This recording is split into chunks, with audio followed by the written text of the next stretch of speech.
film opens with a quiet moment that explains almost everything about Amy. She's still a kid, sitting beside her sister, listening to her father talk. But instead of comfort, he gives them a warning. He says, lifelong relationships don't work. People get bored. Love fades. Marriages fall apart. That's why he's leaving their mother. Before he walks out, he leaves Amy with one sentence that lodges itself deep inside her. Never build your life around one man. Years later, you can see how that line shaped her. Amy grows up keeping people at arm's length. She dates, but nothing ever turns serious. She enjoys the moment, moves on fast, and never looks back. For her, relationships are something you pass through, not something you invest in. Then she meets Steven. He's not flashy or dramatic, but something about him feels different. The next morning, she wakes up at a friend's place, already late. As she's leaving, the friend casually talks about meeting again that weekend, assuming this means more. Amy doesn't confirm or deny it. She just walks out. She goes back to her boat, gets ready, and heads straight to work like nothing happened. At the office, everything feels light and ordinary. Coworkers joke around, trade dating stories, laugh about apps and hookups. Even in the restroom, they're chatting about movies as if nothing serious exists outside these walls. During a team meeting, the editor asks for story ideas. Most pitches revolve around celebrities, safe names, guaranteed clicks. Amy pushes back. She says famous people already get enough attention. She wants to write about an ordinary person doing something meaningful without chasing fame, someone real. The editor likes it and gives her the assignment. Around the same time, Amy helps her sister Kim settle into married life. Kim's fiancé already has a child, and Kim treats the girl like she's always been family. Amy notices it and finds it strange, but keeps it to herself. While unpacking the new house, the sisters come across their mother's photograph. They both stop. The room goes quiet. The loss hits harder than either of them expects. Amy meets Steven again soon after. He's clearly getting emotionally closer. Amy still keeps things loose. In her head, it's nothing serious. Later, she visits her father. A sports game plays in the background while they talk, almost casually at first. Then, old resentments surface. Voices rise. Gordon loses control. Amy manages to calm him, but it's clear something is wrong. His health is failing, and the doctors have already made it clear he doesn't have much time left. Back at the magazine, Amy begins working on her story. She interviews a well-known doctor named Aaron. Midway through their conversation, one of Aaron's athlete friends shows up, but Aaron sends him away. As the interview continues, Aaron starts casually talking about sports. Amy pretends she understands. Aaron notices. Calmly, he calls it out. The room turns awkward, and the interview ends on an uneasy note. That evening, Amy goes to see a movie with Steven. Inside the theater, Steven gets into a small argument with another man. Amy steps out to buy popcorn, leaving her phone behind. When she returns, Steven looks different, hurt, angry. A message from another man is on her phone, and suddenly everything clicks for him. He confronts her, asks who the guy is, and the situation explodes into a fight. Steven admits he had been thinking about marriage, but now realizes he was wrong about her. Amy doesn't argue, she doesn't explain. Steven walks away. Once again, Amy finds herself alone. Not long after, she meets Kim, and in the middle of a normal conversation, Kim casually drops a life-changing detail. She's pregnant. For Kim, it feels like the natural next step. For Amy, it feels distant and unfamiliar. Family still isn't something she fully understands. Amy asks if their father knows. Kim says she plans to tell him at the nursing home, and Amy decides to go with her. When Gordon hears the news, his reaction surprises everyone. He's genuinely happy. He talks about becoming a grandfather, his voice lighter than it's been in a long time. Kim gently reminds him that he already is one, through her husband's child. That's when Gordon's tone shifts. Cold and blunt, he says stepchildren don't count, that the child isn't really family. Kim pushes back immediately, and the room fills with tension. The argument grows louder, sharper, until Kim finally walks out, clearly hurt. Nothing gets resolved. Soon after, Amy is back at work, continuing her assignment with Dr. Aaron. This time, she's asked to properly shadow him. She follows him through his day, watching how calmly he moves from patient to patient, how steady he remains even under pressure, how seriously he takes his responsibility. To her own surprise, she doesn't find it dull. She actually enjoys being around him. It feels different from her usual routine. Midway through the day, Amy receives a message from Kim. Kim says she's moving their father to the cheapest nursing home she can find. The words hit her hard. She feels dizzy, almost losing her balance. Aaron notices instantly and holds her steady. When he asks what's wrong, Amy avoids the truth and says she hasn't eaten all day. Aaron suggests they get some food. At the restaurant, the conversation slowly drifts away from work. Amy asks about his life. Aaron talks about his parents and says everything he has is because of them. He even suggests they should be mentioned in the article. Amy shuts that down right away, reminding him the story is about him, not his family. They have a few drinks. Time slips by without them noticing. By the time they leave, it's late. On the way back, Amy asks if she can stay at his place. Aaron agrees. They spend the night together. For Amy, it means nothing special. No attachment, no expectations, just another night. The next morning, Amy is back at the office as if nothing happened. Her boss steps out and leaves her in charge. Later, she casually mentions the night with Aaron to a coworker, almost as an afterthought. Soon after, Aaron calls. He says he wants to see her again. Amy keeps it professional and suggests they meet during the next interview.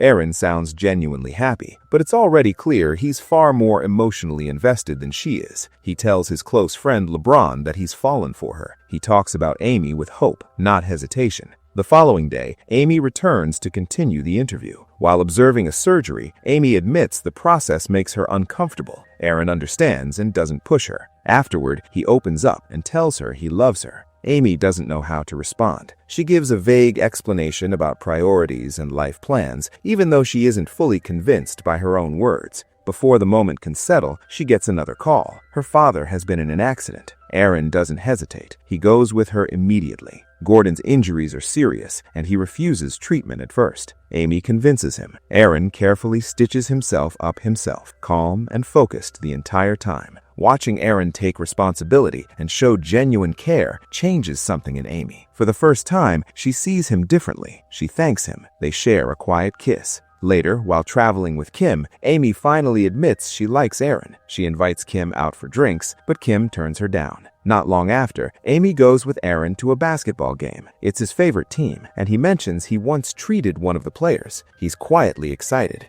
During the game, a woman pulls Aaron aside for a brief conversation. While Aaron is gone, LeBron sits next to Amy. He skips the small talk and asks her directly what she wants with Aaron. Amy doesn't have an answer. When he asks if she sees a future with him, she admits she hasn't thought about it. LeBron looks at her seriously and says just one thing: don't hurt him. The words stay with her long after the game ends. From that point on, something begins to shift. Amy and Aaron start spending more time together, without forcing anything. No labels, no big conversations, just time. Long talks, small moments, slowly learning each other. Even Gordon starts warming up to Aaron, which says a lot. He doesn't trust easily, but Aaron feels stable to him, reliable. Without realizing when it happens, Amy and Aaron begin choosing each other. One day, Aaron is playing basketball with LeBron. During the game, LeBron brings up Amy. Aaron talks about her without hesitation. He says she's a good person. LeBron pushes further, asking if Aaron has considered that Amy might be with him for comfort, money, or security. He warns that she could break his heart. Aaron shuts it down immediately. He says Amy isn't like that and that they're choosing each other. The game ends with Aaron confident in where he stands. Later, Amy spends time with her father. Gordon asks about work and she says it's fine. Then she mentions Aaron, calling him a good man. Gordon understands what she's really saying and asks her directly. Amy admits she loves him. Gordon reminds her of the advice he gave her years ago, that no one stays with one person forever. Amy pushes back and asks if he doesn't want her to be happy. Gordon says he's only afraid she'll get hurt. Amy leaves, unsure but firm in her choice. Not long after, Kim hosts a small gathering at her place. Amy arrives with Aaron. She's genuinely happy to see her sister and congratulates her. Aaron fits in easily, talking to everyone, answering questions. He mentions he's a surgeon and into sports, which clearly impresses the guests. Someone asks how they met. Aaron keeps it simple and says through work. People comment on how good they look together. Amy feels slightly uncomfortable, but Kim tells her to relax. Then Kim's stepson walks in, talking excitedly about meeting the baby soon. The moment feels warm and ordinary, like real family life. For Amy, it's unfamiliar territory. The very next day, everything changes. Amy gets a call at work. It's Kim asking her to come over immediately. When Amy says she's at the office, Kim tells her the truth. Their father has passed away. Amy doesn't cry, she doesn't speak, she just goes quiet. Amy and Aaron attend the funeral together. Amy thanks everyone for coming and begins to talk about her father. Amy stands there and admits the truth. Her father wasn't perfect, he left him. As she keeps talking, her voice cracks. She said he'd been sick for a long time, but to her, he was still everything. He was the one who made her feel seen. She thanks everyone once more and steps down. After the funeral, emotions spill over. Amy and Kim start talking, but a few careless words turn into an argument. Kim storms off. Aaron stays behind and asks if Amy is okay. He tells her he loves her. Instead of comfort, it irritates her. She snaps and tells him this isn't the moment. They leave together in silence. The next morning at work, Amy's boss checks in. Amy says she's holding up. Then the boss tells her she's being reassigned. Continuing Aaron's story no longer feels appropriate. The interview project is quietly dropped. Soon after, Amy gets ready to attend an event with Aaron. He's being honored. She dresses up, worried she might look out of place, but Aaron reassures her. At the venue, people constantly stop him to congratulate him. When the program begins, the host praises Aaron's work, the lives he's saved, and how grounded he's remained. Aaron is called on stage to accept the award. Right then, Amy gets an urgent call from her boss. She hesitates but steps out. When the event ends, Aaron searches for her and finds her outside, smoking. He's hurt. He asks why she left when the night meant so much to him. Amy explains the call, but it doesn't land. The tension follows them home and turns into a full-blown argument. The fight lingers. The next morning, Aaron has an important surgery. He hasn't slept. His focus is off. The patient senses it and decides to delay the procedure. That moment hits Aaron hard. He comes home shaken and angry. Amy asks how the surgery went. Aaron explodes. He blames the fight, says because of her, he couldn't do his job. Amy fires back. The argument reignites, louder this time. Aaron suggests taking a few days apart so he can focus on work. Amy shuts it down immediately. She says there's no reason to meet again, reminds him the interview was already dead, and then says something cruel. She calls him boring. That's where it breaks. Aaron doesn't argue, he just leaves. Later that night, Amy goes to an office party trying to distract herself. A coworker starts talking to her. Eventually, she leaves with him. At his place, it becomes clear he's drunk. He crosses boundaries. Amy tells him to stop. He doesn't. He even tells her to hit him. She loses control and does. The noise brings his mother into the room. That's when the truth comes out. He's 16. Amy freezes. She had no idea. The next day at work, everything feels different. People whisper. Her boss calls her in and says everyone already knows. She tells Amy her work was solid, but this kind of behavior is unacceptable. The decision is immediate. Amy is fired. She's at rock bottom. No job, no relationship, no direction. Aaron isn't doing well either. Without Amy, his focus slips. He manages to complete a surgery successfully, and for a moment it helps, but the feeling fades. He goes home, sits alone, and flips through TV channels. Then LeBron calls. There's been an accident. He needs Aaron right away. Aaron rushes over, only to find LeBron completely fine. It was a setup. LeBron saw him falling apart and didn't know how else to pull him back. He gathered his friends to help. Instead, Aaron feels betrayed. Everyone tells him heartbreak happens and he can't destroy his life over one person. Aaron snaps, says goodbye, and walks out.